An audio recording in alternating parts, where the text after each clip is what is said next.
السلام علیکم ناظرین، آج کی اس ویڈیو میں حضرت محمد صلی اللہ علیہ وسلم کی چند اہم احادیث آپ کو سنانے جا رہا ہوں۔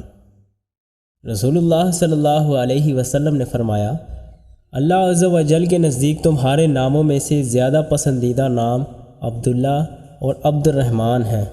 قیامت کے دن تم کو تمہارے اور تمہارے باپ کے ناموں سے پکارا جائے گا، لہٰذا تم اپنے اچھے نام رکھو۔ رسول اللہ صلی اللہ علیہ وسلم نے فرمایا اس شکاری کے بارے میں کہ جو اپنے شکار کو 3 دن بعد پائے، فرمایا اس کو کھا لو تا وقت یہ کہ اس میں بو پیدا نہ ہوئی ہو۔ بڑے بہتانوں میں سے ایک بہتان یہ بھی ہے کہ کوئی شخص اپنی آنکھوں سے وہ چیز دکھلائے جو حقیقت میں اس نے نہیں دیکھی ہے۔ حضرت عبداللہ بن عمر سے روایت ہے کہ ایک شخص نے حضور صلی اللہ علیہ وسلم سے دریافت کیا، اہل اسلام کی کون سی خصلت بہتر ہے؟ آپ نے فرمایا کھانا کھلانا اور ہر جاننے والے یا انجان کو سلام کرنا۔ لوگوں میں سے اللہ کے نزدیک تر وہ شخص ہے جو سلام کرنے میں پہل کرے۔ ایک شخص 2 دھاری دار کپڑوں میں ملبوس اطراحٹ اور اکڑ کے ساتھ چل رہا تھا، نیز وہ ان کپڑوں کو اتنا نفیس اور برتر سمجھ رہا تھا کہ اس نے اس کو غرور اور خود بینی میں مبتلا کر دیا۔ اس کا انجام یہ ہوا کہ زمین نے اس شخص کو نگل لیا، چنانچہ وہ قیامت کے دن تک زمین میں دھنستا چلا جائے گا۔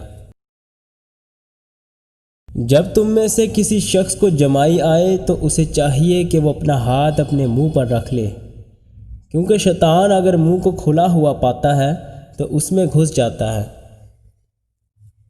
حضرت عائشہ کہتی ہیں کہ میں نے نبی صلی اللہ علیہ وسلم کو کبھی بھی اتنا ہنستے ہوئے نہیں دیکھا کہ آپ کا منہ اتنا کھل گیا ہو کہ مجھے آپ کا تالو یا حلق کا کوا یا مسحوڑا نظر آیا ہو، بلکہ اکثر و بیشتر آپ کا ہنسنا مسکرانے کے حد تک رہتا تھا۔ حضرت زینب بن ابی سلمہ کہتی ہیں کہ میرا نام برا یعنی نیکوکار رکھا گیا۔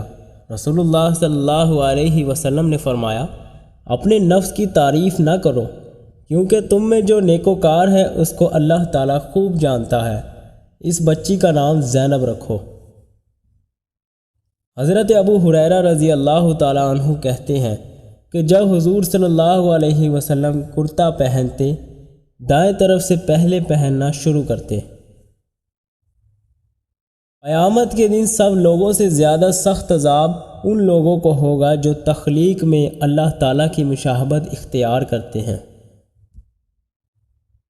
فرشتے اس گھر میں داخل نہیں ہوتے جس گھر میں تصویر ہو، اور اس گھر میں بھی داخل نہیں ہوتے جس گھر میں کتا ہو۔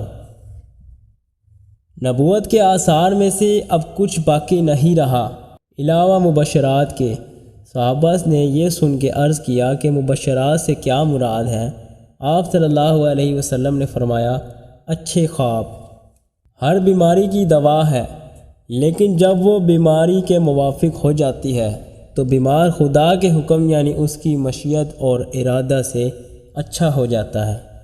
شفا 3 چیزوں میں ہے، چھپنے والی سینگی لگانے میں، شہد پینے میں خالص شہد، خواہ خالص شہد پیا جائے یا پانی میں ملا کر پیا جائے، اور آگ سے داغنے میں، لیکن میں اپنی امت کو آگ سے داغنے سے منع کرتا ہوں۔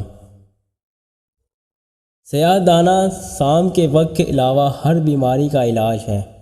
ابن حشام نے بیان کیا کہ شام سے مراد موت کا وقت ہے اور سیاہ دانے سے مراد کلونجی ہے۔ رسول اللہ صلی اللہ علیہ وسلم نے فرمایا بخار جہنم کی بھاپ ہے، لہٰذا تم اس کو پانی سے ٹھنڈا کرو۔